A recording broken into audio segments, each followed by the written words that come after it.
දැන් ලංකාවේ මේ වගේ දරුවන් සමහරුන් නිට්ටාවටම සුව කරන්න පුළුවන්. උදාහරණයක් වශයෙන් සමහර ව්‍යාකූල වෙච්ච හෘද වස්තු පිළිබඳ ආබාධත් ඒ සඳහා අවශ්‍ය ප්‍රතිකාර සැත්කම් වගේ දේවල් ඔවුන්ට නොමිලේම ඍජුවේ ආරාය ළමාරෝහලේ ලැබෙනවා.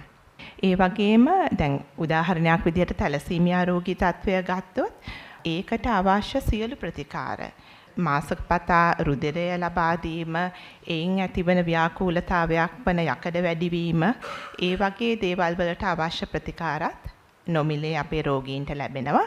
ඊට අමතරව දැන් අවුරුදු කිහිපයක් තිස්සේ තෝරාගත් සමහර රෝගීන්ට, ඒ සඳහා සුදුසු රෝගීන්ට ඇටමිදුළු බද්ධ කිරීම පවා ළමාරෝහලේ රෝගීන්ට ලැබෙනවා.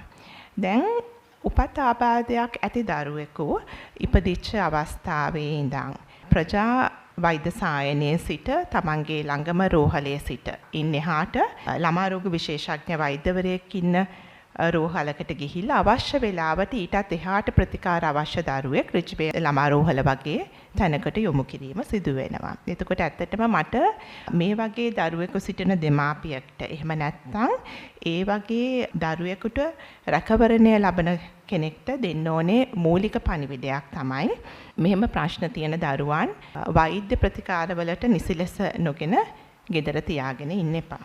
එතකොට ඒ ආබාධ තත්ත්වය තවත් උග්‍ර වෙනවා මිසක් රෝගය සුව වෙන්නේ නැහැ. එතකොට මෙච්චර ප්‍රතිකාර විශේෂයෙන්ම අපේ රටේ බොහෝ දේ නොමිලේම ලබා දෙන නිසා දරුවාට අවශ්‍ය ප්‍රතිකාර සඳහා වෛද්‍ය උපදෙස් වෙත යොමු වෙන්න කියන පණිවිඩය තමයි මට කියන්න තියෙන්නේ.